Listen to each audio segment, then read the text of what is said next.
Hallo, schön, dass ihr wieder dabei seid. Im heutigen Video erzähle ich euch was zu meinem Bandsägewerk von Wood-Mizer LT10.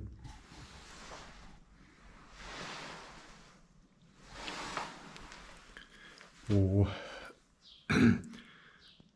ich heute was zur Reinigung sage und auch euch zeige, wie das Sägeband eingebaut wird.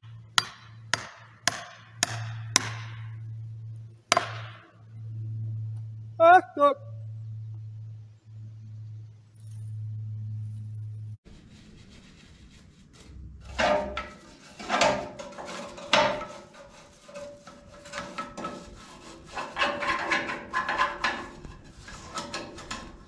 Bevor man sägt, muss die Säge auch gewartet werden, gereinigt werden, sodass dann die Sägearbeiten auch verlässlich ablaufen können. Ich zeige euch jetzt nochmal, wie eine Säge auch aussehen kann.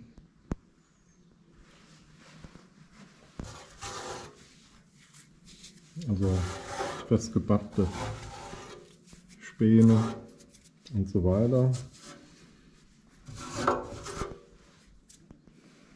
Das ist jetzt erstmal nicht so kritisch, wenn es sich noch in Grenzen hält. Aber die sollte man natürlich sauber machen, was ich dann als erstes jetzt dann erstmal angehe. Kritischer ist natürlich, wenn hier in den Riemen, hier ist quasi so, wo das Band, das Sägeband drauf läuft. Das ist ein quasi klassischer Keilriemen als Laufbandfläche. Ich jetzt mit einer Hand nicht raus, aber was hier halt gerne passiert ist, ist dann halt hier zwischen dem Band und dem Rad, dass hier sich Harz oder Knubbel bilden. Und dann fängt das natürlich an, hier einen Huppel zu geben. Und das ist natürlich dann wenn das Sägeband da immer über einen Huppel läuft, bekommt es immer einen entsprechenden Schlag und dann kann es den Bandverlauf im Stamm schon ein bisschen aus der Reihe bringen, sodass dann jedenfalls Wellen gesägt werden. Das ist dann natürlich nicht so schön, wenn dann beim Sägen Wellen ins Holz gesägt werden. Da hilft auch keine Bandspannung, dann reißt das Band irgendwann. Das zu korrigieren, dann muss halt entsprechend gereinigt werden, sodass halt da keine Verunreinigungen dann vorhanden sind, die das Band außer Rand und Band bringen beim Sägen.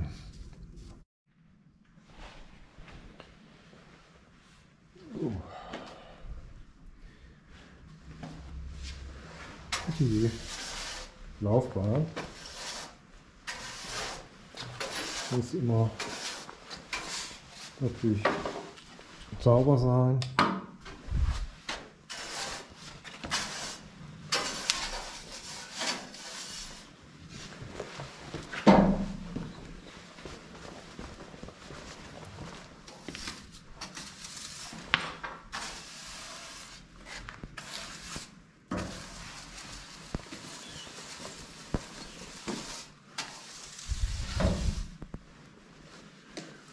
So, vom Späne befreit, aber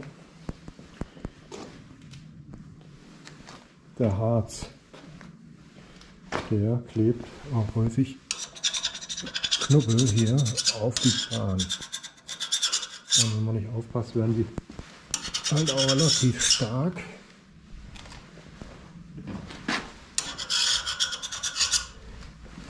Und natürlich, wenn da Weißt ja, wenn hier ist ein Kugellager und das Schneidwerk da einen Millimeter angehoben werden soll und dann Millimeter Harzknüppel drauf ist. Und der wird ja immer schön, wenn er mehrmals drüber geht, ja, immer schön zusammengepresst, wo es dann, bis es dann halt ein entsprechend harter Knubbel bildet. Und dann hat das den Effekt, dass dann ja, auch das Schnittbild sich verschlechtert. Ja. Wenn dann zwei Sachen zusammenkommen, Knubbel mit Ast, wo es ein bisschen schwieriger ist, dann verläuft das Sägeband dann jedenfalls schon so, dass das dann nicht mehr akzeptabel ist. Ja. Das ja, Sägeergebnis dann mangelhaft ist. So, jetzt geht es darum, neues Sägeband aufzuziehen. Wichtig ist vernünftige Handschuhe, vor allem mit Spitzen.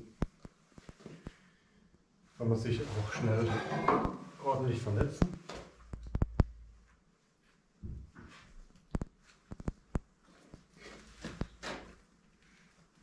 Und so den Körper weg, am besten die Spitzen.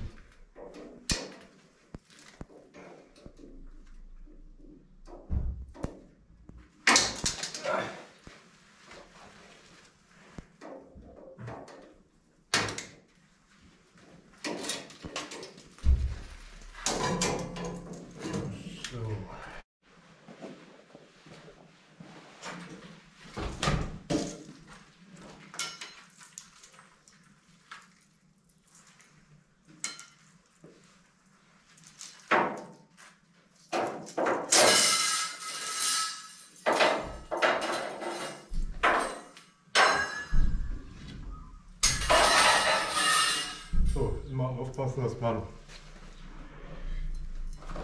die Spitzen von den Sägebändern schont und nicht auf der Erde oder so. Also mit der anderen Seite dann auf den Boden geht. Sonst hat man dann gleich die Spitzen beschädigt.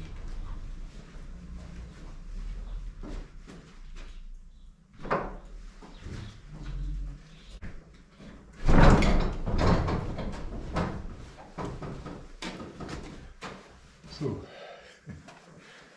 da muss man natürlich erstmal schauen, ob das Sägeband schon in der richtigen Richtung ausgerichtet ist. Also wenn das jetzt komplett umgedreht ist, das besteht die Möglichkeit, wenn man das jetzt umdreht, dass dann die Zähne in die falsche Richtung verlaufen. Das ist jetzt hier zufälligerweise richtig. Bei den letzten Bändern muss ich das nochmal umdrehen.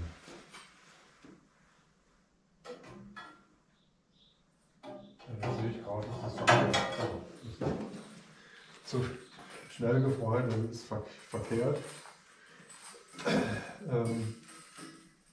Also so,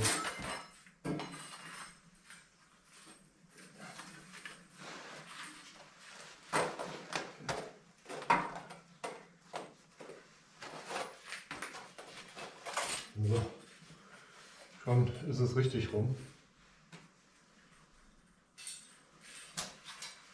So muss man es drehen.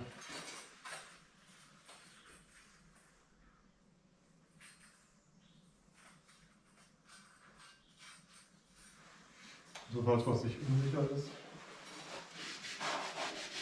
Hier ist die Sägerichtung. Und das passt jetzt.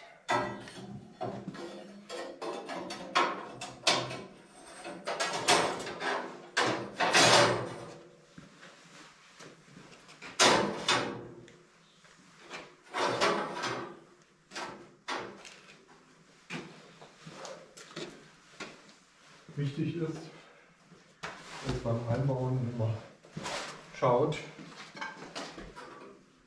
natürlich immer die Zähne schont.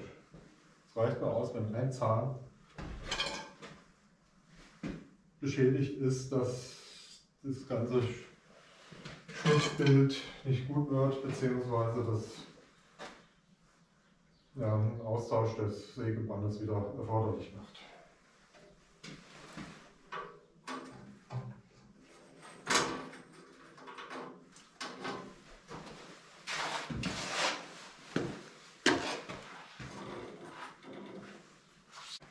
So, hier in einer normalen Ratsche wird das dann das Band gespannt.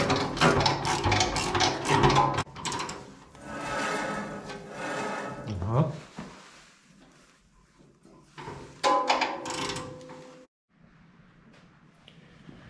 Da sieht man die Bandspannung. Das Druckmesser. Allerdings, wie man sieht, zeigt ja nichts mehr an.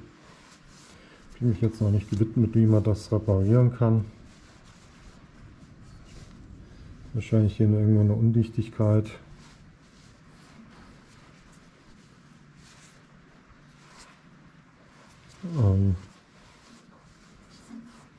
Aber ich habe jetzt bisher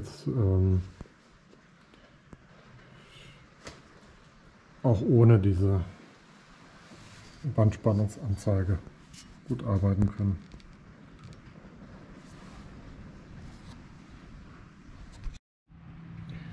So, das hier ist der Wasserbehälter. Ist eigentlich ein bisschen klein. Es gibt da jetzt quasi als Nachbausatz auch noch einen größeren von Notmeiser. Hatte ich mich jetzt noch nicht durchringen lassen, mal diesen Nachbausatz zu beschaffen. Muss dann halt ein paar Mal mehrmals hin und her laufen, um das was in den Wasserbehälter nachzufüllen oder wieder aufzufüllen. Ja, ohne Wasser zu sägen ist halt nicht empfehlenswert. Also muss halt auch immer mit Wasser im Spiel sein, und wird es dann auf das Sägeband geleitet. Dann muss man halt aufpassen, dass es sich nicht verstopft.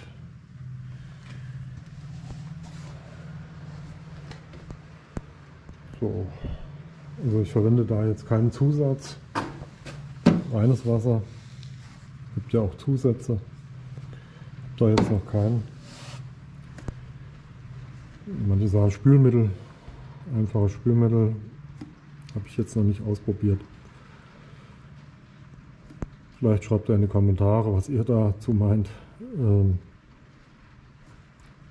ob man jetzt einen Zusatz verwenden soll, wie viel das bringt, oder vielleicht gebt ihr mir da ein paar Tipps. Ich freue mich, wenn ihr beim nächsten Mal wieder dabei seid, noch ein paar vielleicht Kommentare hinterlässt, gefällt mir drückt oder meinen Kanal abonniert. Freue ich mich drüber. Bis zum nächsten Mal.